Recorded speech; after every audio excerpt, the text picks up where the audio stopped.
like to welcome everyone to the Ready for the Draft podcast. I am your host, Gregg Schutze. This is episode 30 of the 2022 podcast series, also known as the first episode of the post-draft edition. Now, the Ready for the Draft podcast, typically, we're getting you ready for the NFL draft, taking a look at the draft-eligible prospects. Well, we're actually taking a look at the results of the draft, really going through team by team, talking through how the draft went for each of the NFL franchises.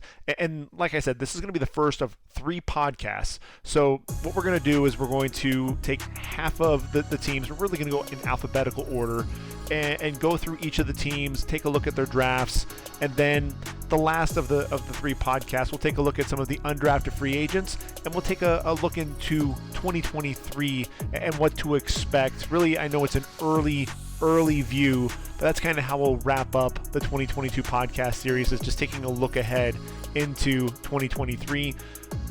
So we've got a lot to cover. We've got 16 teams to get through in this podcast. So let's go ahead and jump right into things. And I said that we were going to go alphabetically, but really what I want to do first, there were 2 teams that jumped out to me that had, I think, the best draft, the home run hitters, if you will, in terms of their draft, not only their positioning, but really what they did throughout the entire draft. And I'm talking about the Baltimore Ravens and the New York Jets. I think the New York Jets, when you look at them, their first 5 picks just really knocked it out of the park.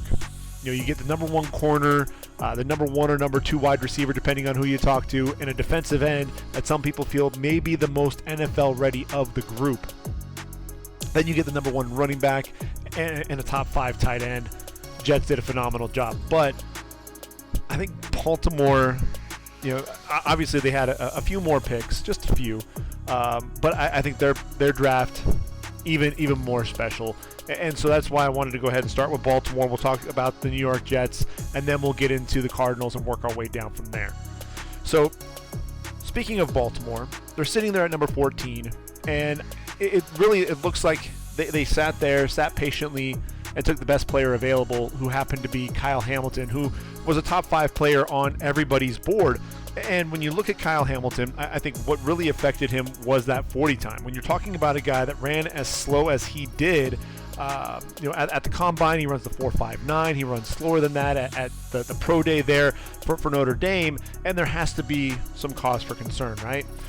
Not really. You know, I think Baltimore ends up getting a steal. They get a guy who's going to be a leader on the back end of that defense. This is a guy, 7.5 tackles for loss to go along with 8 interceptions, 16 pass breakups. This guy flies around to the football. You can play him as a linebacker. You can play him, as a deep safety. You can have him play in the box. Wherever you want to play him, Kyle Hamilton can play that position. You can line him up in the slot and have him cover because he has some decent cover ability. You like the fluidity in his hips for a guy his size. Look, this is a guy who's 6'4" and 229 pounds. You know, it's absolutely ridiculous how big Kyle Hamilton is. But when you talk about how he fits into Baltimore, what Baltimore wants to do, you look at that secondary. They brought in Marcus Williams. I think they've been looking to try to upgrade over Chuck Clark, Deshaun Elliott. And really with Kyle Hamilton, what you get there is a guy who can be, like I said, another linebacker potentially playing around that line of scrimmage. They've got Josh Bynes who's returned, but I think that inside linebacker position is going to struggle. This is going to be a guy that's going to be able to help out Patrick Queen. You've got Odafe Owe and David Ojabo that we'll be talking about, along with Tyus Bowser getting after the quarterback. But I think Kyle Hamilton being able to lurk around that line of scrimmage, and then you talk about him working with Marlon Humphrey and Marcus Peters on the back end as well. I thought this was a phenomenal pick. Tyler Linderbaum, they move right back into round number 1, 25 overall, and they get Tyler Linderbaum, the center out of Iowa, the Remington Trophy winner. And this guy is one of the best center prospects we've had come across in some time. This is a guy who has tremendous movement skills, a guy that's able to climb to the second level, a guy that's able to seal off his man. Just does a great job. You'll see him with a lot of the reach blocks. You'll see him climbing to the second level, like I said, a guy that's going to get out and pull, and he does a great job locating his man under control. And the wrestling background, you see him, he understands leverage, understands the body position as well, and the hands. Once he gets his hands on you, it's all over. Bradley Bozeman moved on to Carolina, so what you have there is a hole at that center position. So it's easy to say Eric DeCosta right off the bat, 2 home run picks in round number 1. Look, that Ravens franchise, it doesn't matter if it's Ozzie Newsome, Eric DeCosta, great job on first day. Then all of a sudden they moved to the second day, and I mentioned David Ojabo. This is a guy who, had he not ruptured his Achilles at his pro day, we're talking about a top 15 pick. This is a guy, 11 sacks in 2021, a guy that you saw continue to build, continue to improve throughout the season, a guy that just seemed to, he's so new to the game. You saw the development, a guy that still needs to improve against the run, but man, this guy, the movement skills, his ability to bend, and that Achilles injury, look, I've torn my Achilles. I wish, if I were to tear my Achilles at any point in my life, I wish it would have been in my 20s. We're seeing these guys rebound a lot quicker. Cam Akers, 6 months being able to get back out on the field there for the Rams. So David Ojabo, I think the future is really looking bright for him. You pair him with his high school teammate Odafe Owe, and then you've got Tyus Bowser, who's led the team in sacks. I believe was 7, if I'm not mistaken. Just a phenomenal pick there in round number 2. Can't believe that they were then able to get Travis Jones in round number 3. I had him targeted in round 2, and really, when you're looking at him, nose tackle, Brandon Williams, Justin Ellis, gone. Michael Pierce is brought in. You thought he's going to be that guy that's in the middle there. I thought maybe you bring in Jordan Davis, although I didn't have him on the board when the Ravens were selecting anyway. That's all right. You end up getting Travis Jones, a dude who can not only be stout at the point of attack against the run. I think he can be an early penetrator against the run, but he's also a guy that can get after the quarterback as well. A tremendous athlete for a dude his size. Look, ran a 4.92 40 at 6'4" and 325 pounds. Great arm length as well. Very strong, very stout at the point of attack. A guy that's going to drive his man back into the backfield, collapse the pocket from within. Phenomenal pick there. You look at Daniel Fa'alele there on day 3, a guy that's going to be able to potentially take over for Morgan Moses. And look, you've got Ronnie Stanley there at the left tackle position. Morgan Moses has the ability to play both left and right tackle. If Ronnie Stanley, those injury concerns catch up to him again, Morgan Moses moves to left tackle. Daniel Fa'alele is able to move in there at right tackle. Jalen Armour-Davis, you get a tall corner with good speed. I mentioned that they needed to get a third corner to pair with Humphreys, with Humphrey and Peters, and they were able to do that. Charlie Kolar and Isaiah Likely in round number 4, 11 picks apart. That's really targeting a couple more receivers there in that passing game with Lamar Jackson. You've got Mark Andrews, a guy that, look, everyone talks about all the other tight ends, but this guy is a phenomenal receiver at that tight end position. But then you're getting Isaiah Likely there, a guy who had that 99-yard reception for touchdown against Arkansas State. Really, he was on my radar in 2020. This was a guy who was 20 yards per reception while battling an ankle injury.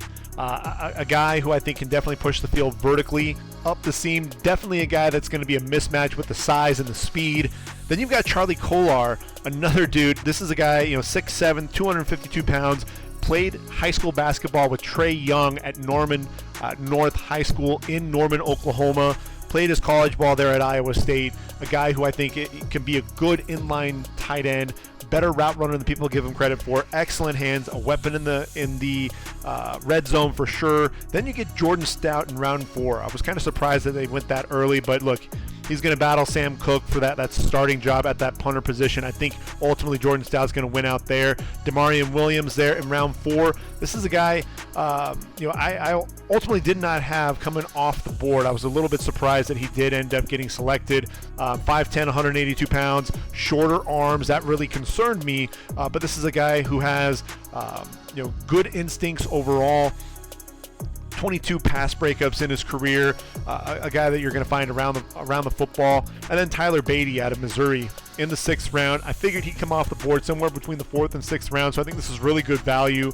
A guy, look, over 1,600 yards for Mizzou in the SEC, runs with excellent pad level contact balance, that low center of gravity, also a really good receiver. The biggest concern is that size. This is a guy who's only 5'8" and under 200 pounds, so the durability is going to be that biggest concern and biggest issue. Also, that pass protection, is he going to be able to hold up? But Baltimore, look, they hit a home run, I think, with that draft overall.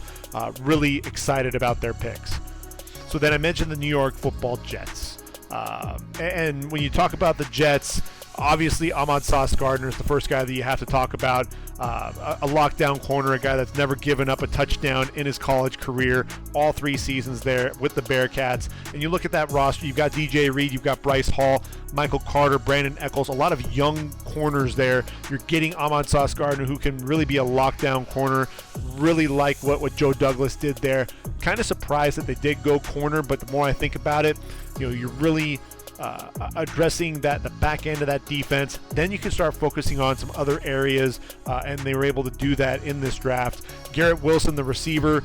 Look, I talked about them needing a receiver. You've got Corey Davis, possession guy. You've got Elijah Moore, the guy that's going to work well in the slot. Braxton Berrios, another guy who's really a cult hero there for the Jets. But you needed that playmaker, a guy that's going to be able to push the field vertically, a guy that can find the end zone. This is a dude, the 50-50 balls, his ability to elevate, the body control in the air. Love that pick with Garrett Wilson. And then Jermaine Johnson. Look, at Georgia, he was a good player. We were going to be talking about maybe a first-round pick, but this dude elevated his game, 11.5 sacks, a guy that can also play the run. Definitely tailor-made and ready for week 1. I anticipate Jermaine Johnson's going to be starting opposite Carl Lawson. As long as Carl Lawson can get back from that torn Achilles as well, then I think what you're talking about is Lawson and Jermaine Johnson. So you've definitely upgraded that edge rush position. Then you get to round 2 and Breece Hall. Look, you've got Michael Carter, you've got Tevin Coleman, who you re-signed as well, but obviously Breece Hall is going to be a guy that's going to really be a game changer in my opinion. This dude, over 1,400 yards in each of the last 2 seasons with the Iowa State Cyclones, and what you love about Breece Hall, the stop and start in the hole, the vision, the cutback ability, but that 4.39 40-inch vertical leap. This guy is very explosive, 5'11", 217 pounds, and then the hands. This is a dude that, making these acrobatic one-handed catches. This is a guy that's going to be a weapon for Zach Wilson. I love the pick. He's going to end up being the starter when it's all said and done.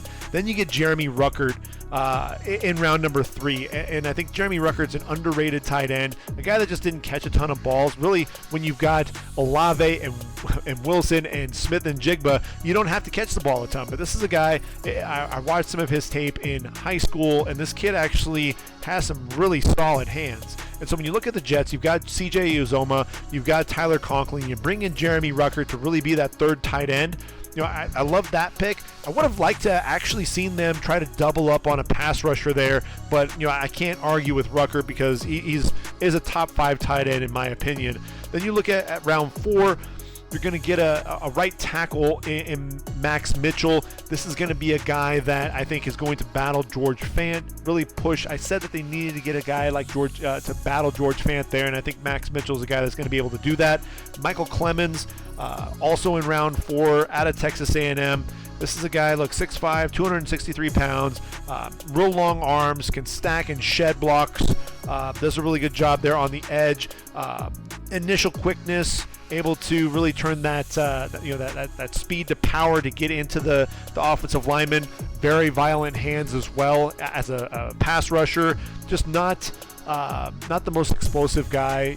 A lot of times he'll get stoned if that first move doesn't really work out for him.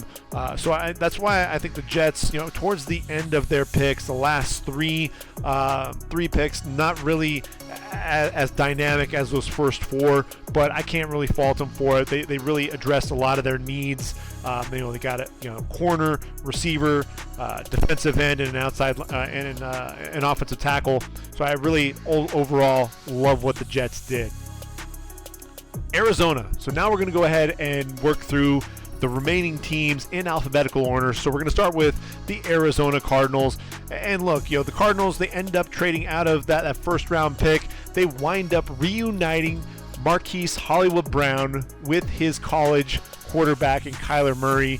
And I guess Hollywood Brown actually hid the trade from his old college buddy, but that reuniting those two, that's going to give you a vertical threat to go along with Rondale Moore. You've got AJ Green on the roster as well. We know that Nuke Hopkins isn't going to be around for the first 6 games of the year for the violation of the substance abuse policy, so you're going to need to get some, another guy that can take on some of that load, and so bringing in Hollywood Brown absolutely is going to be able to do that. So in round 2, 23rd pick in round 2, you end up getting the top tight end in the draft in Trey McBride, a guy, 90 catches, over 1,100 yards for the Colorado State Rams this past season, the John Mackey Award winner. You've got Zach Ertz, you brought him back.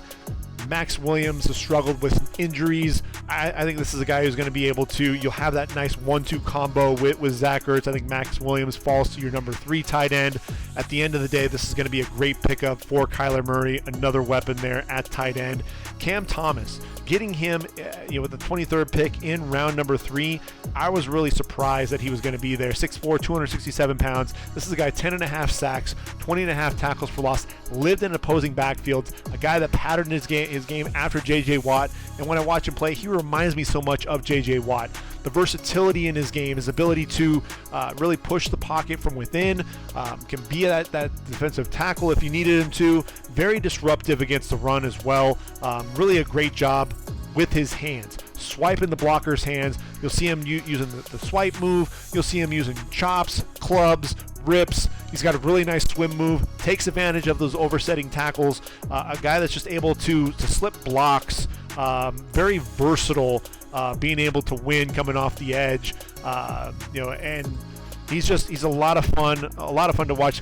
Number 2 in all of FBS in pressures to just Will Anderson, a guy who's going to be a top 3 pick in next year's draft. So when I look at Cam Thomas, I think people just didn't talk about him because he was coming from a Group of 5 conference. People weren't really talking about him at San Diego State. And look, his time to shine was going to be at the Senior Bowl. Unfortunately, he has the hamstring injury that also kept him out of really competing there at the Combine. But I think this is going to be a sneaky good pick there for the Arizona Cardinals. After that, Myjai Sanders, also in round number 3. And I said that 26% of your sack total left in free agency. Chandler Jones now with the Las Vegas Raiders. You bring in a guy like Myjai Sanders, a guy who can get after the quarterback. The big concern is going to be his weight. I know at the Combine he weighed in at 6'5", 228. At Cincinnati's Pro Day, he was up over that 240 mark. This is still a guy who can play with some pretty good leverage, can get underneath guys, that speed to power, and drive guys back into the backfield. Love the motor as well. If he can keep that weight together, this is a guy who's going to absolutely be able to add to that pass rush, really be able to help out Marcus Golden. In round 6, because look, the Cardinals didn't have any other picks at this point. They end up getting a running back in Keontae Ingram out of USC, a guy just shy of 1,000 yards this past season, but a guy who I think has really good vision, very good feet for a bigger back. He's 6 foot, 221 pounds, really does a good job trusting his eyes, gets his foot in the ground and gets to daylight in a hurry. A guy who's also very reliable as a pass catcher, and we knew that they needed to get a running back at some point. They've got James Conner, but ultimately Chase Edmonds is gone. I think Keontae Ingram is a nice fit there as well. Lacita Smith in round number 6. Look, they need to address that guard position. I was surprised that they didn't try to get a guard sooner, but at the same time, I think Lacita Smith has a chance to be a day 1 starter there opposite Justin Pugh. At corner in round number 7, they end up getting Christian Matthew out of Valdosta State. Don't know a ton about him other than he's a 6'4", 200-pounder, very long arms. Just 1 interception, though, this past season.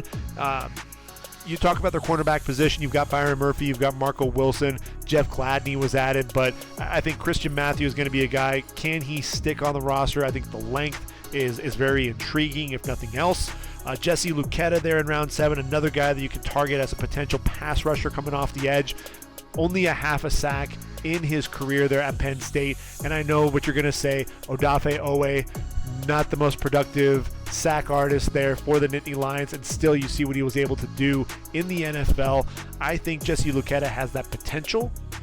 Really good against the run, but they're really going to have to work with him to be a more polished pass rusher. And then Marquise Haynes out of Oklahoma, they get another Sooner there to go along with Kyler Murray and now Hollywood Brown. And this is a guy who I think can really compete with Lacita Smith to be that other guard opposite Justin Pugh. I think this is really a good pick.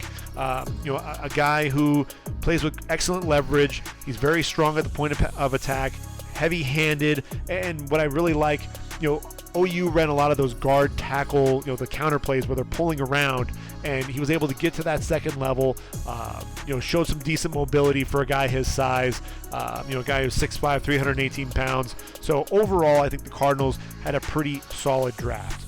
When you look at the Falcons, number 8 overall, you knew they were going to be taking a wide receiver. I mean, that wide receiver room was really decimated with the loss of Calvin Ridley, who's suspended for at least the 2022 season for gambling. You've got Russell Gage, who's gone, so that left Olamide Zaccheaus as your number 1 returning wideout. Drake London, you pair him with Kyle Pitts. I feel like it's kind of the same player, but you'll have those twin towers out there. Drake London is my number 1 wideout, the guy that, look, teams knew that he was USC's offense with the double-digit targets, and yet they still couldn't slow him down. I think this is a guy who's going to be dynamic on the outside for Atlanta. Great pick there. Round number 2, Arnold Ebiketie. Look, another edge rusher. They need pass rush help. Dante Fowler's gone. They brought in Lorenzo Carter, but that's not going to be enough. This is a team that had 18 sacks a season ago. They need somebody who's going to be dynamic, and Arnold Ebiketie can absolutely do that. So I love the pick there. They trade, back, and they get, Troy Anderson out of Montana State. I had him coming off the board in round 3. When you look at it, this is a guy who has a chance to pair up with Deion Jones. There's Rashaan Evans there as well. But Troy Anderson, the versatility, a guy who played quarterback, he was a running back. He's 9th in the Bobcats history in rushing yards. Had 150 tackles this past season as the inside linebacker. A guy who is a tremendous athlete. He excels in coverage as well. I think he'll excel. Probably be a 3-down player at some point. He'll probably come in the nickel situations right off the bat. But phenomenal pick there as well. Round number 3, they go quarterback. And we knew that this was eventually going to happen. They've got Marcus Mariota in there. He feels like he's going to be, that bridge quarterback. And you get Desmond Ridder in. And ultimately, round 3 is probably the right value when it's all said and done. Will Ridder be the guy at the next level? It's kind of too early to tell. Will Atlanta take advantage of the 2023 draft class that's going to have as many as 4, 5, 6 quarterbacks in that first round range? So it's entirely possible, but what you do love about Desmond Ridder is this is a guy who he does have a strong arm, over the top, quick delivery, but that leadership, that's really the big thing that's a takeaway there with Desmond Ridder. And with Arthur Smith, he's looking for a guy who can be a leader at the end of the day. I think he's going to learn from Marcus Mariota. He reminds you a lot of Marcus Mariota, especially with the way that he runs, because you don't see him being that fast, but the long strides, eats up a lot of yards. Dude ran a 4.5 240 at the combine. Staying there in round number 3, they get another pass rusher. Love it. D'Angelo Malone. Undersized for sure at 6'3" and 243 pounds, but he plays a lot bigger than his size. This is a dude, the sideline to sideline ability, had 99 tackles, I believe, as a sophomore. A guy who is an edge rusher, a guy that uses his hands very well, the speed to power. For a guy as small as he is, he's still able to generate a lot of movement on those offensive tackles, and so I love that pick, getting some additional pass rush help. Running back, round number 5, Tyler Algier. I thought that he was going to come off the board possibly in round number 4, but this is good value. You look at Mike Davis ultimately was let go. You've got Cordero Patterson and Damian Williams. I think that Tyler Algier can ultimately come in and take over that spot that Mike Davis was playing. Big back, good foot speed for a guy his size. Has a little bit of wiggle there in the open field as well. Round number 6, you get Justin Schaefer out of Georgia. big body guard, 6'3", 314 pounds. A guy, look, Caleb McGarry, his fifth-year option was declined. I think ultimately what you're going to see is Jalen Mayfield take over his spot, Chris Lindstrom at one guard position, and I think Justin Schaefer could very well end up at that other guard spot when it's all said and done. And then in round number 6, John Fitzpatrick, a dude who's known mostly as a blocker more than anything else. 6'7", 262 pounds. You've got Kyle Pitts there, but the lack of depth at that position, he has a chance to stick as a 6th-round pick there. Moving on to the Buffalo Bills, and I knew that the Bills were going to go corner and running back with their first 2 picks. The question was going to be in what order. I had them taking Breece Hall in round 1. And ultimately they get Kaiir Elam. And I think this is one of the best stories, though. They released on social media a guy who had his notebook, and he presented it to the Bills brass and said, look, this is every play, the coverage that we were in, who I was playing against, took all those notes, and how I could be better. I mean, this is a pro mentality that this kid was coming into, so it's no wonder that the Bills fell in love with him. He's going to be the guy that's going to be starting opposite Tre'Davious White. Thought that was a great pick. James Cook in round number 2. This is a guy who plays a lot like his brother, Dalvin. Not nearly as dynamic, but a guy that can make plays both between the tackles and on the outside and the perimeter. I think he and Devin Singletary will be a nice 1-2 punch. Terrell Bernard, thought it was a little early that he was coming off the board because he has battled some injuries, but this is a guy that there's a lot to like here. Very instinctive linebacker, a playmaker. Yes, he's undersized. He's just 6'1", 224 pounds, but a dude that does a good job reading the quarterbacks, drops into coverage well there in zone. A guy that I've been a fan of for quite some time. I mean, you look at the linebacker position, you've got Matt Milano, there's Tremaine Edmonds there. This is a guy who has a chance to end up being a third linebacker in that unit. Round number 5, I thought this was great value getting Khalil Shakir, a guy that I thought could have been a 3rd-round pick. It reminds me a lot of Amon-Ra St. Brown. Ran a little bit faster than him, ran in that 4.4 range, but it's the route running ability, it's that playmaking ability. When you look at this receiving core, you've got Stephon Diggs, you've got Gabriel Davis, Isaiah McKenzie's on there, but you lost Emmanuel Sanders and Cole Beasley. I think he has a chance to make an immediate impact.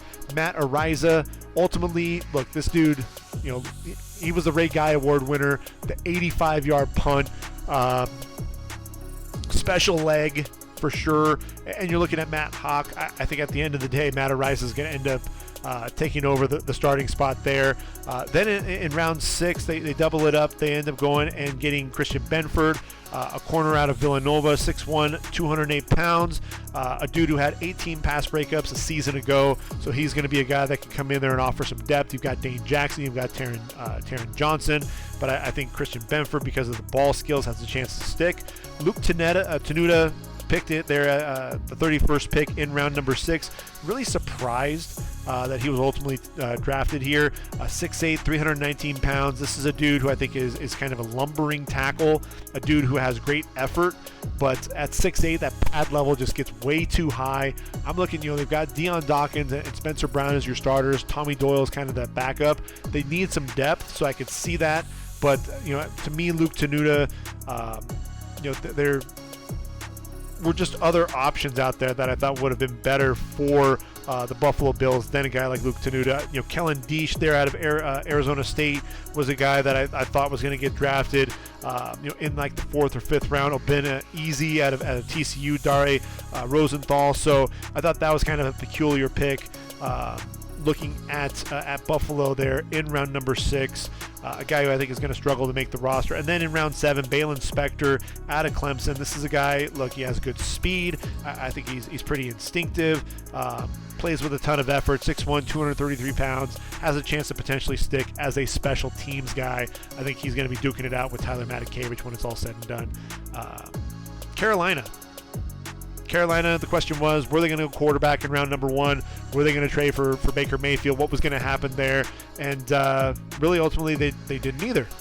In round 1, though, they get the best offensive tackle in a lot of people's mind, and that's Ikem Ekwonu Icky, ultimately going to be that left tackle there. Cam Irving is not your long-term option. That means that Ekwonu at left tackle, Brady Christensen at left guard. Then you've got Bradley Bozeman at the center. Likely Austin Corbett there at right guard. Taylor Moton at right tackle. You've upgraded the position overall. You do get Matt Corral in round number 3. This is a guy, look, I think is going to probably end up starting some games when it's all said and done. 6'2", 212 pounds. Is he going to be ready? No. He's definitely not ready at all. They drafted the best quarterback that was available, but this is a guy who I think is going to have to push Sam Darnold for some of that playing time. The dual threat ability is absolutely there. Has a great release. A guy that I think, the deep accuracy has been hit or miss, but I think he's gotten a lot better with that. I think this is another guy who does a great job throwing his receivers open, allowing them to make plays after the catch. So I thought that was good value there with 30th pick in round number 3. Round 4, they get Brandon Smith out of Penn State, a versatile linebacker. When you look at that linebacking group, you've got Shaq Thompson, Damian Wilson's on the roster there, Corey Littleton. But I think with Brandon Smith, what he's going to bring to that defense, look, he's 6'4", 250 pounds, flies around to the football, can be a little overly aggressive. Still has some work to do in coverage, but I think he's a guy that I think can develop into a guy that's going to be a 3-down linebacker for them. Round 6, they get Amari Barno. Some people thought he was going to come off the board in round 2. I think after that 4.36 40 that he ran at the combine, 6'5", 246. Still a little raw at times there on the edge, but he can be very explosive. You look at Brian Burns, you got Yetur Gross-Matos, there's Marquise Haynes, Darrell Johnson, another guy with a ton of speed coming off the edge for Carolina. Not a bad pick overall, pretty good value. Cade Mays in round 6. Cade Mays, just hasn't lived up to the potential, but when you look at that guard spot, I mentioned Corbett, there's Pat Elflein there. Brady Christensen is going to be the starter there. You got Michael Jordan, Dennis Daly. I think he's going to have to really compete hard if he's going to stick on the roster. And then round 7, you get Kalen Barnes. Ran that speedy 4.2, 340, 6 foot, 183 pounds. This is a guy who I think has that track speed, but really is more of an athlete that's playing that cornerback position. So I think he'll struggle to end up making that roster spot with all those corners there, not just J.C. Horn, C.J. Henderson, Dante Jackson. Then there's also Keith Taylor, Troy Pride Jr., Stanley Thomas Oliver. I think he'll really have to struggle and work hard to ultimately make that roster there in Carolina. Chicago. No first-round pick. We know, obviously, they have Justin Fields.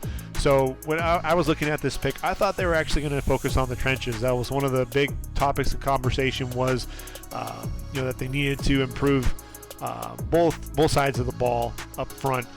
Especially with Akeem Hicks. The question mark there.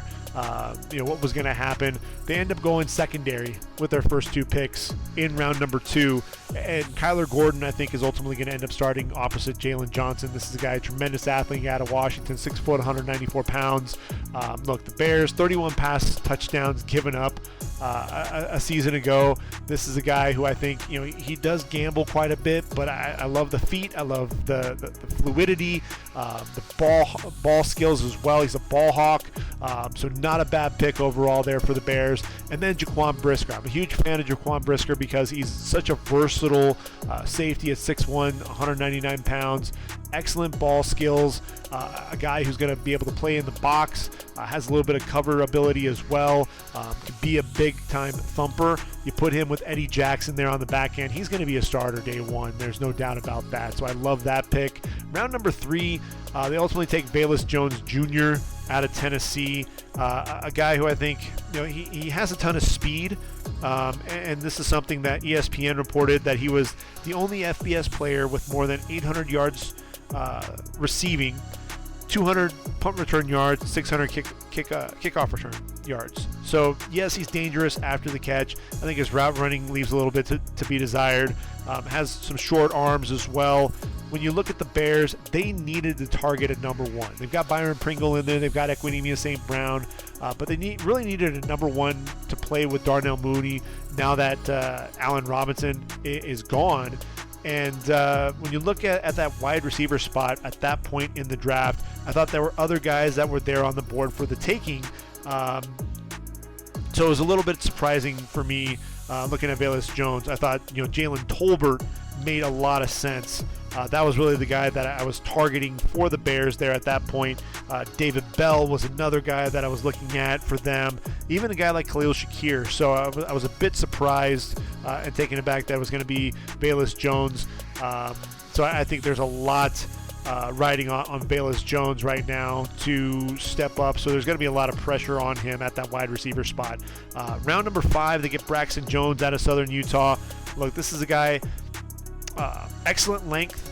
I think he doesn't have a ton of foot speed, but at the same time, what I loved seeing what he was able to do, against a pass rusher there in the FBS, taking on Cade Hall, San Jose State, first game of the season. And this is a guy, look, in Cade Hall, had 10 sacks in 2020, and I thought that he really neutralized him there on the edge, really put Braxton Jones on the map, and a guy who I think can absolutely stick at the next level.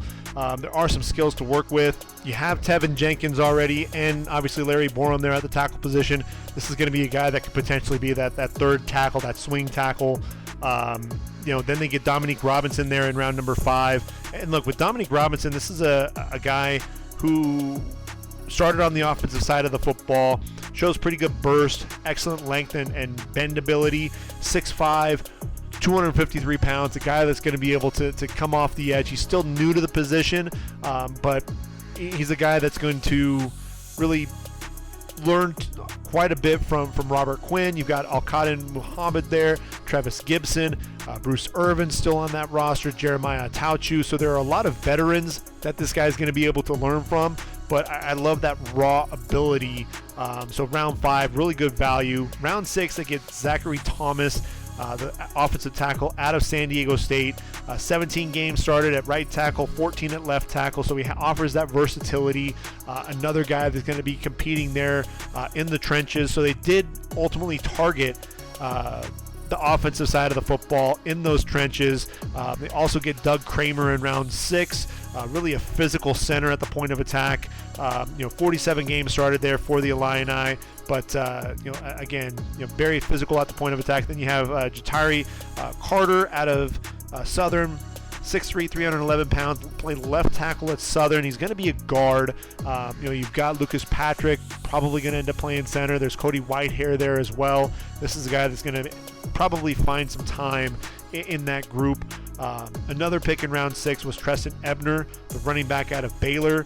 This is a guy who I think has that speed, has very versatile out of the backfield, has really good hands. 25.3 yards per kickoff return, 5'11", 206. They're looking for guys that can be explosive and be very versatile. That's why they went with Velus Jones. They also ended up taking Treston Ebner there in round number 6. Round 7, in addition to Carter, they get Elijah Hicks out of Cal, 5'11", 200 pounds. Very opportunistic, a guy that can be a playmaker on the back end. This is a guy who I think can end up, they lost both Sean Gibson and Dion Bush. So this is a guy who could potentially be that third safety along with Jackson and Brisker. And then round 7, Trenton Gill, the punter out of NC State. Didn't really see this one coming. 6'4", 219 pounds. He did lead the ACC in punt average. Had 23 punts of 50-plus yards in 2021. And then he had 31 punts downs inside the 20, which also led the ACC. Ryan Winslow's on the roster. Pat O'Donnell ultimately is gone in free agency. So Trenton Gill, he actually has a chance to not only make the roster, but beat out Ryan Winslow. I didn't see it coming, only from the standpoint, Trenton Gill was my number 4 punter, so I wasn't expecting to see so many punters drafted this year. I was expecting him to be that number 4 guy, be a priority free agent that could end up working his way onto a roster. But I'm happy that he did get picked up by the Bears, because I think this is a team that he's going to be able to stick with. Which takes us to Cincinnati. And we knew that they were going to have to address the secondary, and that's really the theme of this draft for them. They also needed to replace Larry Ogunjobi, and I think they have a guy that might be able to do that in Zachary Carter, who they took in round number 3. But in round 1, they get Daxton Hill, the versatile safety that he's going to be pairing with Jesse Bates. They have Von Bell on the back end there as well. But look, I think he'll end up probably playing some corner as well, because Eli Apple, and we saw what happened there in the Super Bowl.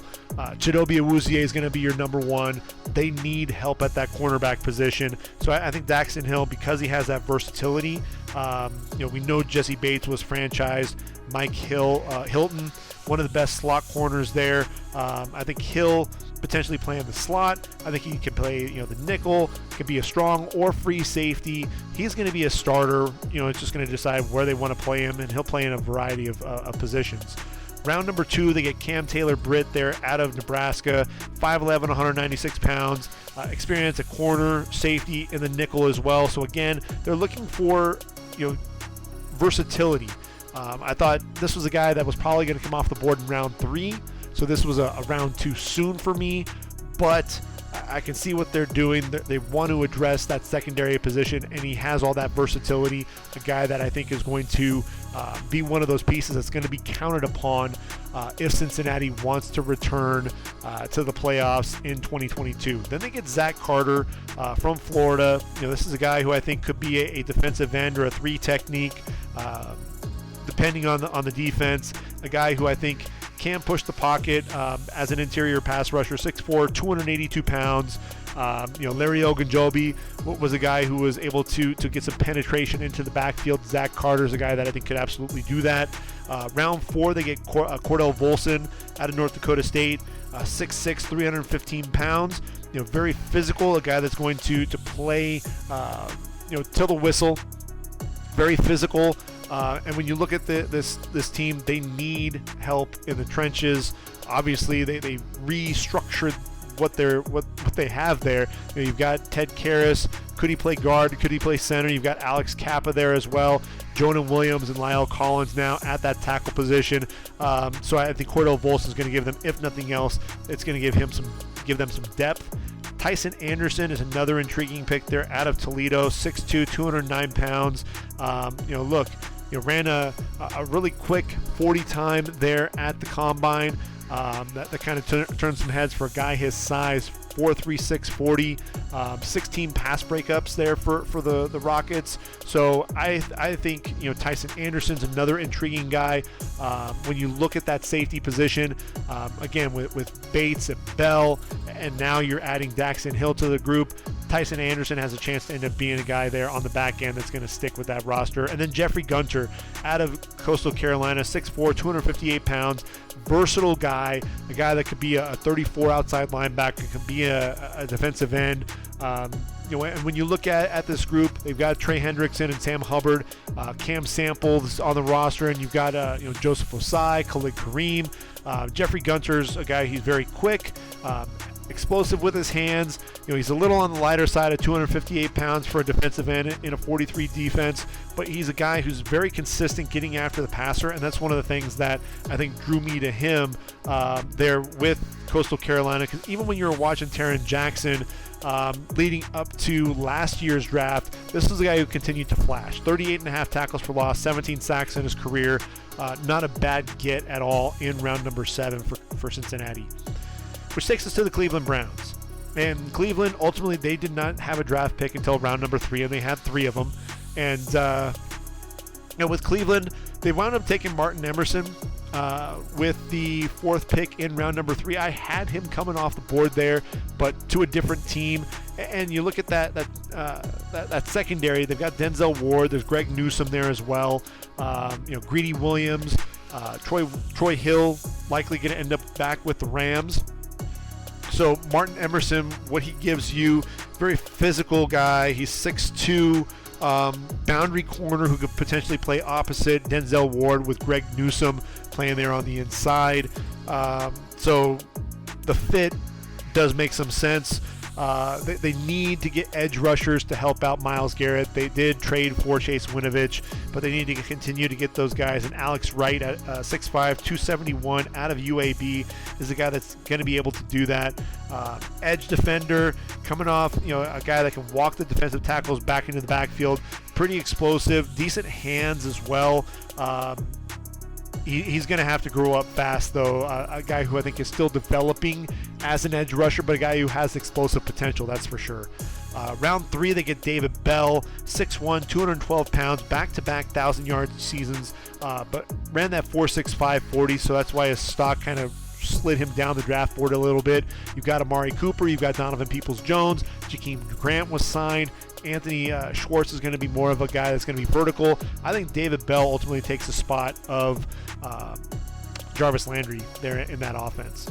Perion Winfrey was a guy that I was expecting to come off the board in round 2 out of Oklahoma. He ends up coming off the board in round 4 to the Browns, and I think this is a great pick. 6'4", 290 pounds, very explosive coming off the ball. It was inconsistent at times. But look, when this guy, we saw what he could do there at the Senior Bowl. Was virtually unblockable. That first step quickness, the guy that's going to be able to slip some blocks, get into the backfield. I could see him as a starter because, look, that group, you're talking about Malik McDowell, Taven Bryan, Jordan Elliott, Tommy Togiai, Sheldon Day. I think Perion Winfrey is a day 1 starter there for Cleveland. Round 4, look, that kicking position there, whether it was Chase McLaughlin or Austin Seibert, it struggled mightily. You get Cade York out of LSU, a dude that just kicked a bunch of bombs. 15 of 19 attempts for 50-plus yards. This is a dude who also has experience as a punter and with kickoff duties. So you got your kicker of the future there, Cleveland. And then in round 5, they get Jerome Ford, running back there out of Cincinnati, 5'11", 210 pounds. This is a dude who I think what I love is the feet, the home run ability. You look at Nick Chubb and Kareem Hunt, Dearness Johnson. You've got Demetric Felton. So where does Jerome Ford fit into this? It's kind of a crowded group. But look, Cincinnati's offense went as Jerome Ford did, and so I think this is a guy that's going to offer up some versatility there at that running back position. Michael Woods, there out of Oklahoma, off the board in round number 6. He's really the vertical threat there for the Sooners, a guy that could go up and contest the contested catch, 50-50 ball, 6'1", 198 pounds. Bit of a surprise that he was drafted, to be honest. So he's a guy that I think is going to really have to work hard to ultimately make the roster. Isaiah Thomas in round 7. I don't even know how in the world this dude fell this far. A dude who can be a dynamic pass rusher, has really good hands, gets them up into the passing lane as well, can be a decent run defender, 6'5", 266 pounds. He's another guy that I can see making the roster because, look, they need edge rushers in a big way in Cleveland. And then Dawson Deaton in round 7, 6'6", 306. They don't have J.C. Treader anymore. I think Deaton's the guy that's going to be able to compete with Nick Harris for that starting spot. Will he end up getting it? Maybe not, but a guy who's going to offer some pretty good depth up front. Which takes us to Dallas. Oh, Dallas. So round 1, we knew that they were likely going to target the offensive line. Both Zion Johnson and Kenyon Green off the board. So what do? Well, you go after Tyler Smith, a guy who has all the talent in the world, 6'5", 324 pounds, very physical at the point of attack, a guy who loves to throw people around, very physical. Did I say physical? But this guy is literally a penalty waiting to happen. I think he had 12 penalties there for Tulsa. A guy who could be a day 1 starter when it's all said and done. I mean, when you talk about them, you've got Tyron Smith on the one side, and I think Tyler Smith is going to end up being the tackle of the future. At least that's what Dallas is hoping. You've got Terrence Steele on the right side. I think Tyler Smith is going to compete with him, and really the biggest thing is can they clean up his sloppy technique? Otherwise, they're going to lead the league yet again in penalties with this guy on the field. Round 2, you get Sam Williams there out of Ole Miss. 6'4", 261 pounds, a guy who's very explosive. Did you realize that he had 4 strip sacks? in 2021. I thought that was one of the things that was really interesting note from ESPN. But a guy who is very physical coming off the edge, can be a real bully. But what I love is just that explosiveness, being able to turn the corner and get after the quarterback. 12.5 sacks this past season, 22.5 in his career, 32.5 tackles for loss. Really like this pick because you've got a playmaker obviously in DeMarcus Lawrence. You've got Dante Fowler that you brought in there to team with him, but they need more help at that defensive end position. I think Sam Williams is going to be able to provide that. Jalen Tolbert is a sneaky good pick. You've got CeeDee Lamb, you've got Michael Gallup, you brought in James Washington, but Jalen Tolbert's a guy over 18 yards per reception in his career. Look, 6'1", 194 pounds, a guy that gets vertical down the field, just attacks the football, a guy who tracks the ball very well. I love this pick. I thought he could end up coming off the board in round 2, so to get him with the 24th pick there in round number 3, great job, Dallas. They end up getting Jake Ferguson in round number 4, 6'5", 250 pounds. Round 4 is probably a little bit early for Jake Ferguson, when I think about it. But this guy, excellent hands. Wisconsin tight ends are going to be able to block as well. When you look at it, is he going to be able to surpass Blake Jarwin as that number 2 tight end? If not, then this definitely, from a value standpoint, they missed the bar there, but I think there is a chance that Jake Ferguson can end up being the backup to Dalton Schultz when it's all said and done. Be that second tight end, be a featured blocker, but a guy that can also be a target for Dak Prescott in the passing game. They get the giant 6'8" Matt Walesko out of North Dakota. Really a lumbering tackle, a guy who I think is going to compete with Josh Ball to be that 4th tackle on the roster. Then they picked Deron Bland in round 5, the corner out of Fresno State. This was kind of a peculiar pick for me. Yes, he ran a 4.4 40 at his pro day there for Fresno State, a guy who has decent ball skills, but not a guy who really excited me or moved the needle when I watched him play.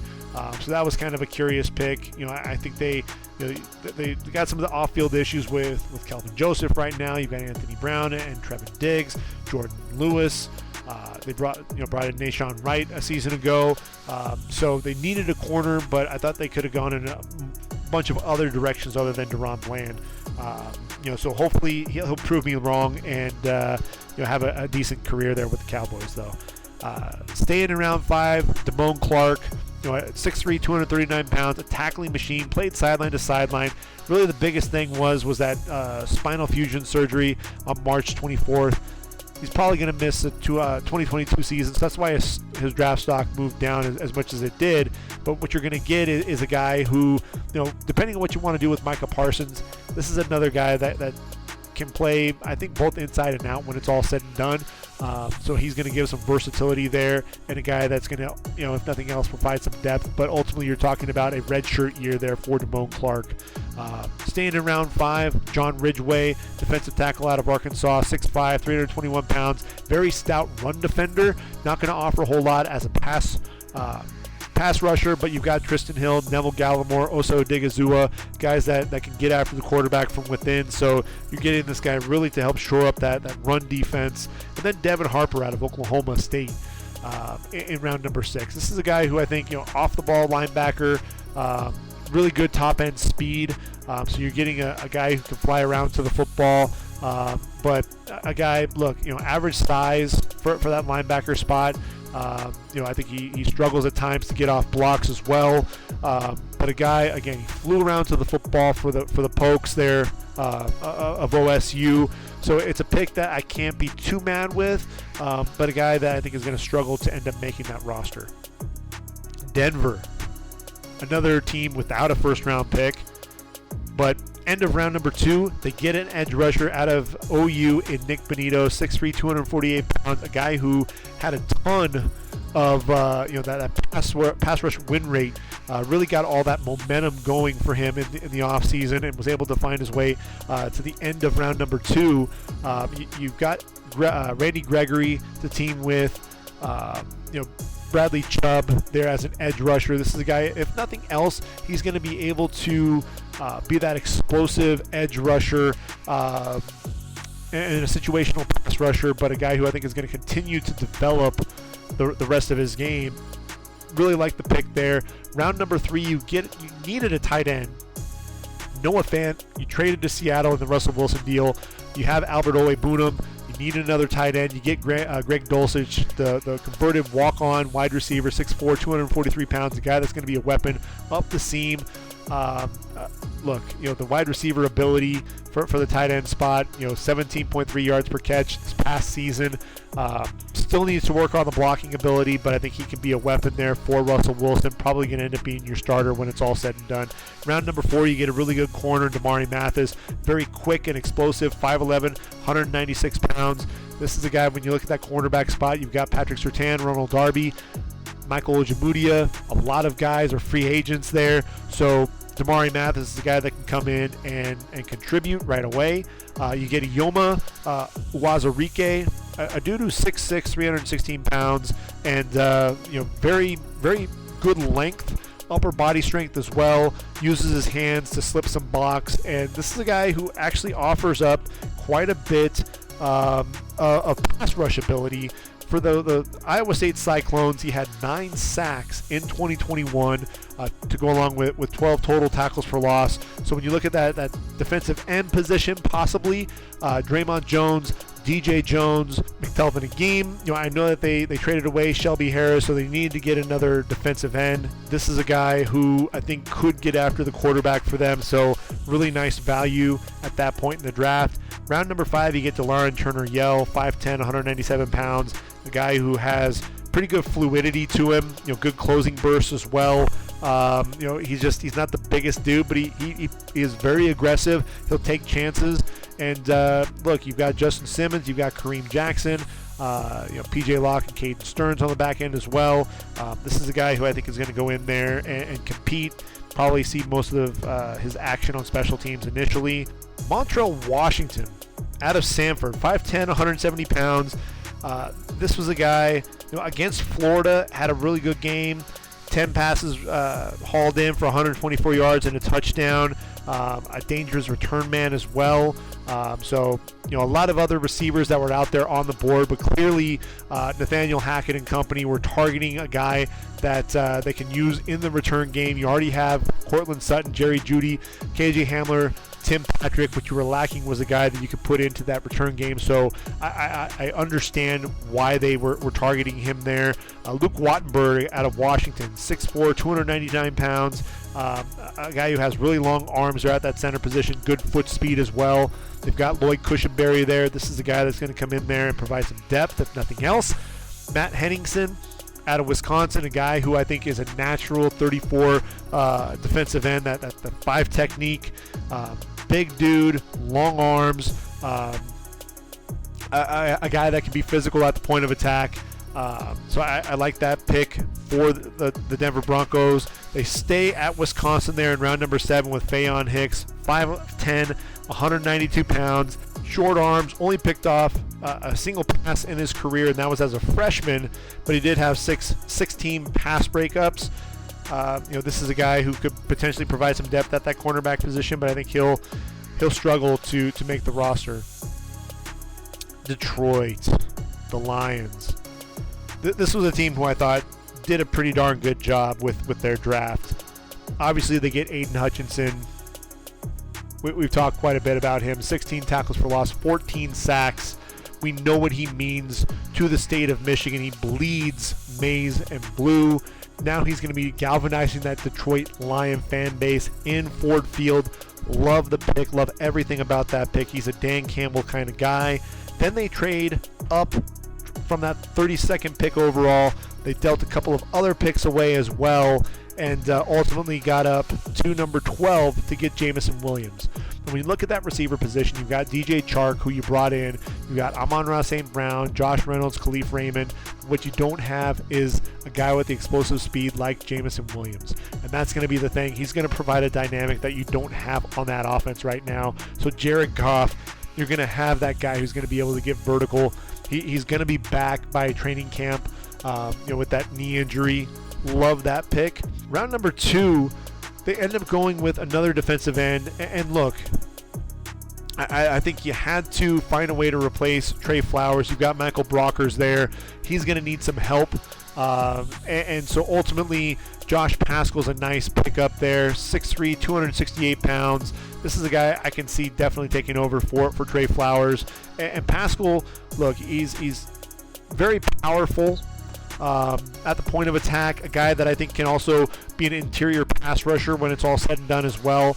This is a guy who lives in opposing backfields. Wasn't always able to get home as that pass rusher, but a guy who, look, 35.5 tackles for loss, including 15 this past season, 13 sacks.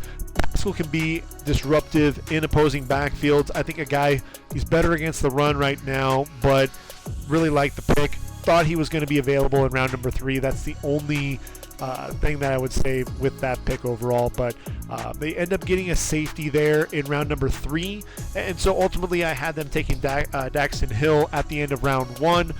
They do end up getting a safety, and that's Kirby Joseph there out of Illinois, 6'1", 203, tremendous ball skills, 5 interceptions, also had 3 forced fumbles, really good range, a guy who could be that single high safety. The Colts ultimately took Nick Cross, but nice consolation prize with Kirby Joseph, a guy who I think can end up being that ball hawk back there on the back end of the defense. They already have Tracy Walker on the roster, so this would be a nice pairing there. Round number 6, they go with James Mitchell, 6'4", 249 pounds. This is a guy who's battling a knee injury, missed the majority of the 2021 season. Really a good route runner, excellent hands, not much of a blocker, but a guy who could potentially be that number 2 tight end there with TJ Hawkinson as your number 1.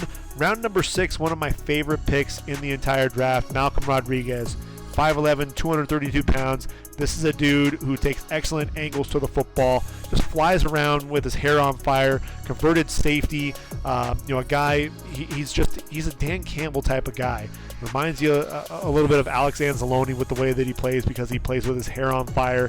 When you talk about production, there are few guys in this draft that have the type of production that Malcolm Rodriguez was able to put together there for the Oklahoma State Cowboys. In his career, had over 400 tackles, 408 to be exact, 32 tackles for loss, 7.5 sacks, 2 interceptions, 11 pass breakups, 13 forced fumbles to go along with 4 fumble recoveries, one of which he returned for a touchdown, also returned an interception for a touchdown.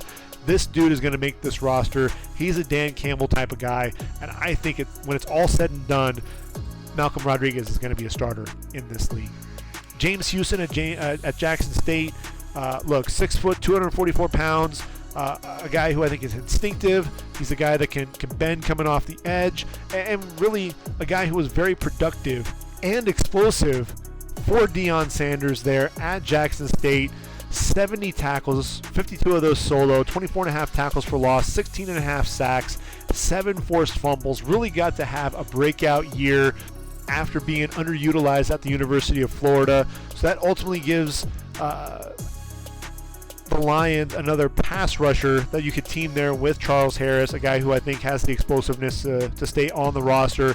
Then you get Chase Lucas in round number 7, 5'11", 180 pounds, a guy who is on the smaller side, but a dude that, hey, he can play on the outside, he can play in the slot as well.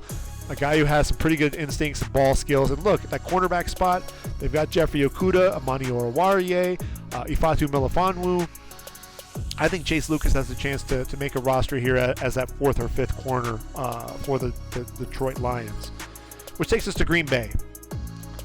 And really the debate was whether or not Green Bay was going to finally take a wide receiver for the first time since 2002. The answer? Of course not. But they were able to get one of the better wide receivers in the draft, and we'll talk about that here in a second. They end up going with Quay Walker in round 1. I thought that was a round early for him, but I can't argue too much with the selection. You've got Devondre Campbell there at inside linebacker. You needed another guy to pair up with him. 6'4", 241 pounds. A guy who plays sideline to sideline. A dude that's going to hit you. He's going to wrap you up pretty well. And he is still raw, but a guy who I think can make plays. A guy who has a little bit of pass rush ability, but he's really mostly known for that sideline to sideline ability, and he can drop into coverage a little bit. So I think Chris Barnes is likely going to be starting there next to Devondre Campbell, but I think Quay Walker will end up sliding into that role pretty early on in his career. Devontae Wyatt, I actually had him targeted to Green Bay there at 28 overall. I moved off of that because there were those off-field concerns talking about domestic violence potential charges. But I think with Devontae Wyatt, look, he ran that 4.7 740 at the combine. For a dude his size, 6'3", 304 pounds, can be very disruptive. You've got Kenny Clark there. He needs help. They got Jaron Reed. Dean Lowry is going to be a free agent at the end of the season. This is a guy who I think is going to be a day one starter and really help Kenny Clark up front. So 2 picks on the defensive side of the football. Can't be mad at that. When you look at Green Bay there in round number 2, they get Christian Watson out of North Dakota State, 6'4", 208 pounds, ran that 4.3 640. Excellent length, a guy who can take the top off of a defense, a guy who has excellent body control, tremendous hands, huge hands. I think it's 10 3/4 inches if I remember correctly. A guy, when you look at this wide receiver group, Devontae Adams, obviously we know is gone to the Raiders. Marquez Valdez-Scantling and Equanimeous St. Brown are gone. That left Allen Lazard, Randall Cobb, Amari Rogers. They bring in Sammy Watkins, but that doesn't necessarily move the needle a ton. Christian Watson has a chance to end up being the most productive wide receiver in this draft class just because he's paired up there with Aaron Rodgers. You look at Sean Ryan there in round number 3. I thought there was a chance that Sean Ryan could be a round 2 guy. He's a guy who played his career at UCLA as a tackle. I think he's going to be inside a guard. This dude has these giant hands, and those meat hooks, once he locks onto you, he's not letting go. I think he's going to be a day one starter there on the interior of that line for the Packers. You've got Elgton Jenkins, who's probably going to end up playing right tackle. I think Ryan competes with Royce Newman. John Runyon there at guard ends up taking away a starting spot. Romeo Doubs, 6'2", 201. You get him in round number 4, and this is a guy who I think, another guy who was very has really good length, big hands, a guy that did a great job as a receiver down the field for Carson Strong, a guy that adjusted very well to a poorly thrown football, able to go up and high point the football as well. Zach Tom out of Wake Forest. This is a guy 6'4", 304, can play tackle, can play guard. Look, I think that he can even play center, and moves very well, very athletic, and so I think the versatility. When you look at this offensive line, you've got guys who can play multiple positions like Jenkins, Newman, Runyon, and so Zach Tom just kind of fits that same mold. You get an outside linebacker there in round number 5 at Kingsley Enigbare, 6'4", 258 pounds, not the fastest guy by any means, 4'8", 740, very heavy-handed though, excellent length. I just thought that they could have gotten a little bit more explosive. I actually had Arnold Ebiketie going to them in round number 1. Would have liked to have seen a little bit more explosiveness to team up with Rashawn Gary and Preston Smith. In round number 7, you get Tarek Carpenter. Is he an inside linebacker? Is he a safety? He's a big dude. One of those hybrid guys, instinctive player on the back end of the defense. I like that pick. Jonathan Ford, 6'5", 333 pounds. He's a big, old nose tackle. You already have Daryl Slayton on the roster with Kenny Clark, so kind of a curious pick there. But if nothing else, I guess he provides some depth up front. Rasheed Walker out of Penn State, taken in round number 7, 6'6", 313 pounds. Pretty easy mover, a dude that started 3 years at left tackle for Penn State. Ultimately is probably going to end up being a right tackle when it's all said and done. I think he's just a guy that's going to be able to provide some versatility there. Dennis Kelly, Billy Turner, not on the roster. You got Elgton Jenkins, who's likely going to be your starting right tackle, but Rasheed Walker is going to end up providing some depth there up front. And then Samori Toure from Nebraska, the transfer from Montana. This is a guy who has speed on the outside, 19.5 yards per reception for the Cornhuskers in 2021, 6'3", 190 pounds. Another receiver added to the group. So if you're scoring at home, they wind up getting 3 wide receivers, all bigger dudes, guys that can be threats down the football field for Aaron Rodgers. So I like those picks overall. Look, Green Bay, we said if they weren't going to take a receiver in round 1, they were going to be just fine, and I thought they did just that. Houston, do we have a problem? Well, you end up taking Derek Stingley Jr. over Ahmad Sauce Gardner, 6 foot, 190 pounds. And look, I know Stingley battled those injuries. So we don't know if that 2019 form as a true freshman, which some of the best tape that you'll see from a true freshman corner, but is he going to be a guy that's going to be able to return to that form? And we saw the 4.37 40, we saw the fluidity and the explosiveness at his pro day there with LSU, but that's going to be the big question mark. They do need a corner desperately. They've got Desmond King, Jimmy Moreland, but there's just really no depth at that cornerback position. So getting Derek Stingley, I can't fault him for that. Just surprised that he went ahead of Ahmad Gardner. In round one, they wind up trading back with Philly, end up going to number 15 overall, and they get Kenyon Green out of Texas A&M. This is a guy who's going to be a mauler up front. I like the pick. They've got Laramie Tunsil and Titus Howard likely going to be the right tackle. He's going to battle Charlie Heck, but I think he'll end up being the right tackle. This is going to allow Kenyon Green to step in there and start with AJ Cann. You have Max Sharping and Justin McCray on the interior of that line as well, so that actually helps quite a bit.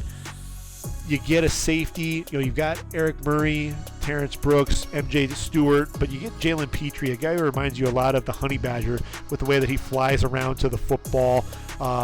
Very versatile. A guy who's a heat-seeking missile, plays a little bit out of control, but 5'11", 198 pounds. Love that pick there at the top of round number 2. Staying in round 2, they get a receiver to pair with Brandon Cooks and John Mechie. Very explosive wide receiver down the field, 5'11", 187 pounds. Tore that ACL in the SEC championship, but hopefully he should be back. Had he not torn his knee, he probably could have been a round 1, early round 2 guy. Ends up still coming off the board with the 12th pick in round 2 overall. I think he'll end up being Brandon Cooks' number 2. Christian Harris, round number 3, 6'1", 226 pounds. This is a dude who's going to be playing downhill. He ran that 4.40. You saw the playmaking ability there in the national title game. 4 tackles for loss, 3 sacks. Going to provide some of that pass rush ability, but he struggles in coverage, struggles sideline to sideline. They've got Jalen Reeves-Maven on the roster, but they need some depth at the position. So round 3 was where I had him coming off the board. Round number 4, they get Dameon Pierce out of Florida, 5'10", 218 pounds, very explosive dude, bowling ball type of dude, just one cut and go.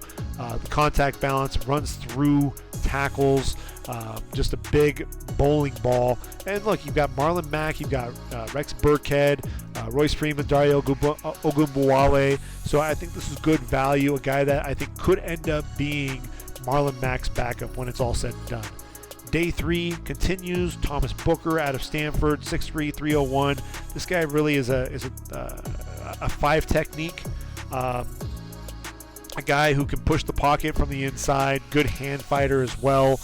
So he'll provide some depth up front. Round 5 continues with Tegan Catoriano, underrated as a pass catcher, really known for his blocking ability, 6'6", 256 pounds. When you look at that tight end spot, you've got Pharaoh Brown, you've got Brevin Jordan.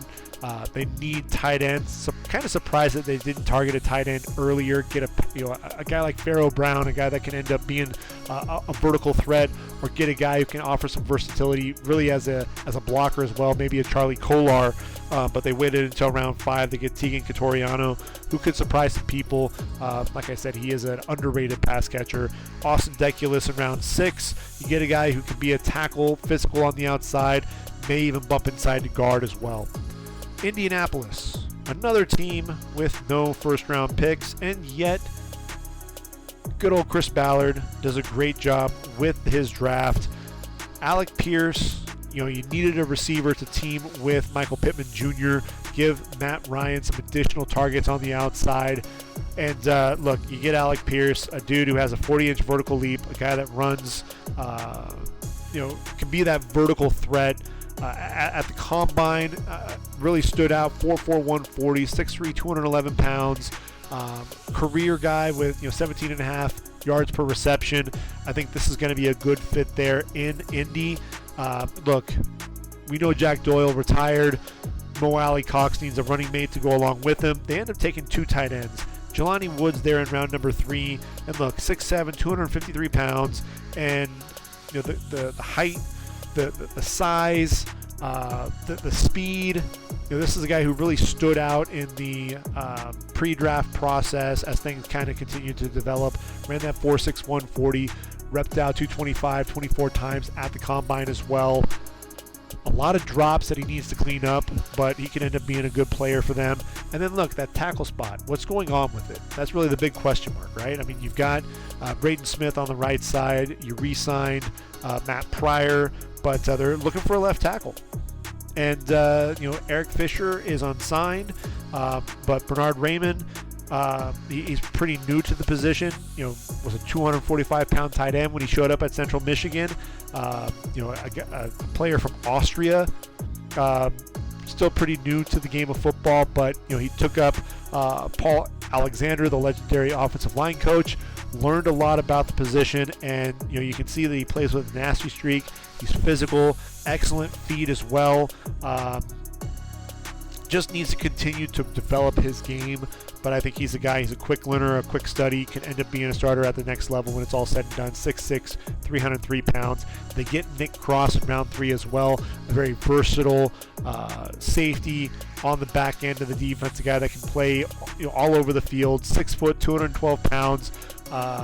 You look at that safety spot, Julian Blackman, Kari Willis. I think that Nick Cross has a great chance to be a starter there when it's all said and done. Round number 5, Eric Johnson, 6'5", 298 pounds. Really a 5-year starter. Played very well there at that Senior Bowl. A guy who I think can look. They need another defensive tackle to pair up with Forrest Buckner, so I think he has a shot to be that guy. He just needs to get after that quarterback. I mentioned they did take another tight end, and that's Andrew Ogletree out of Youngstown State, 6'7", 250 pounds. This is a guy who I think, they like those bigger tight ends. So he's a guy, you've got Jelani Woods there, you got Mo Alley Cox, Kylan Granson, kind of the smaller dude who's going to probably be more of an H-back. So there's a chance that Ogletree could stick as that third tight end. Curtis Brooks out of Cincinnati. Very disruptive on the interior of that line for the Bearcats. Could be be in the backfield against the run, quick penetrator. Also gets after the quarterback as a pass rusher as well. I think he's a guy that can end up sticking with that roster. I was kind of surprised that he was drafted, but I'm glad that he was, because he's actually one of my favorite players there for Cincinnati. And then round 7, Rodney Thomas out of Yale, 6'2", 200 pounds. A guy who has good speed. A guy on that back end again. When you're looking at that safety spot, Anderson Dejo and George Odom no longer there. So when you've got Blackman and Willis on the back end, you also draft Nick Cross. This is a guy who's going to be a special teams guy, and see if he can work on to the back end of that roster. And then finally, the last team that we're going to cover in this podcast before we bring everything to an end are the Jacksonville Jaguars. When we look at Jacksonville, obviously that number 1 overall pick, there's going to be that big debate. Do you take Trayvon Walker? Do you take Aiden Hutchinson? They're living with the fact that they take potential over the sure thing with Trayvon Walker. And what we do know about Trayvon Walker is, look, the dude, 6'5", 272 pounds, a guy that wasn't asked to get after the quarterback. Let's really make that clear. Georgia had their outside linebackers really doing a lot of that work. You've got Jordan Davis and Devontae Wyatt doing a lot of collapsing of the pocket. So this is a guy that was asked to do a lot of the little things. A guy that was going to be able to get outside, get wide against the run. A guy that's going to be able to set a really hard edge. Does a great job with that. We saw him covering Tank Bigsby on a wheel route. We saw him against Florida dropping into the middle of the field, nearly picking off a pass at 6'5", 272 pounds. Shows up at the combine, runs that 4.5 140. If he had gotten a chance to transfer like Jermaine Johnson, and Jermaine Johnson ended up running 11 and a half sacks at Florida State. Had he been able to do that, and he was able to show himself as a pass rusher, we wouldn't be having this debate. We'd say, okay, makes perfect sense. We'll go ahead and check off the box and allow him to be that first overall pick. Now, because we haven't seen him, only 9 sacks in his career, it's more of a projection. But this is a dude who's going to pair up with Josh Allen nicely. and getting after the quarterback. That's going to be the big thing. Can he get after the quarterback? And if he can, Jacksonville's got something there on the outside. Jacksonville then trades back into round number 1, and they get Devin Lloyd out of Utah.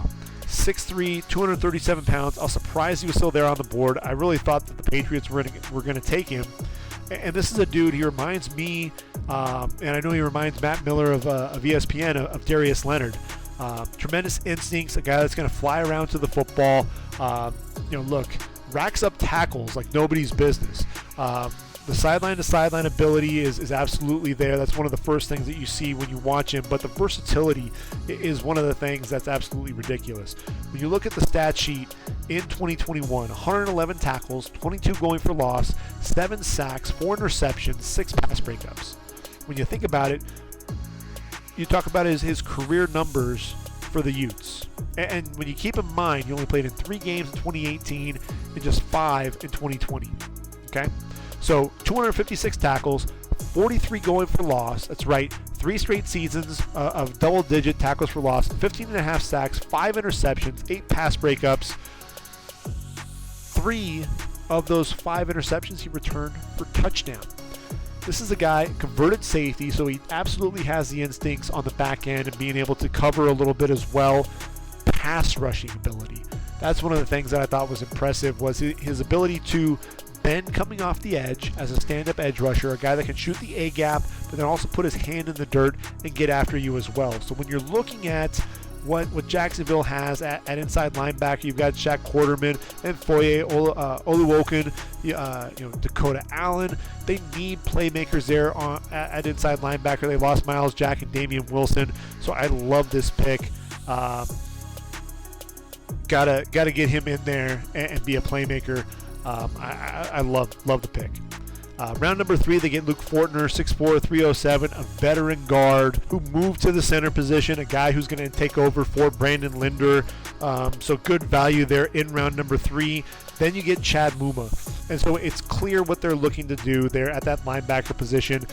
They're getting athletic on the interior. I think if I'm Shaq Quarterman, I'm wondering about my job there. Because look, Chad Muma, another guy with exceptional range, plays sideline to sideline, can get after the quarterback as well, can drop into coverage, very explosive playmaker, a guy that reminds me, it's hard not to make the comparison to Logan Wilson.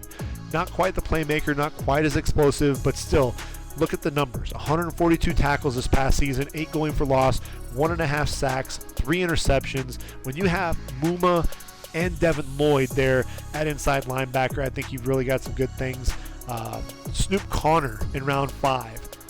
5'10", 222 pounds. This draft really told me that I was expecting more versatile running backs. But look, they have a lot of guys that can catch the football out of the backfield. What they don't have are guys that can really run between the tackles, the one cut, get north and south. Guys are going to be able to earn a lot of those tough yards between the tackles. And so when you look at a guy like Snoop Connor, he's going to be able to do just that. He's a big-bodied running back. And when you look at Jacksonville and what they have at that running back spot, you've got James Robinson, who's your bell cow. You've got Travis Etienne. We know what he's going to be able to do. I think that Snoop Connor is going to compete with Raquel Armstead and ultimately end up being that number 3 back there for Jacksonville. Staying in round 6, Gregory Jr., the corner out of Ouachita Baptist, a guy who has good size, pretty good speed as well. When you look at that secondary, they've got Tyson Campbell, Shaquille Griffin, Darius Williams, Trey Herndon there at that cornerback spot. So you wonder if maybe they're going to look at possibly moving Gregory Jr. to that safety spot. Andrew Wingard, Rayshawn Jenkins, Daniel Thomas, Andrew Sisko.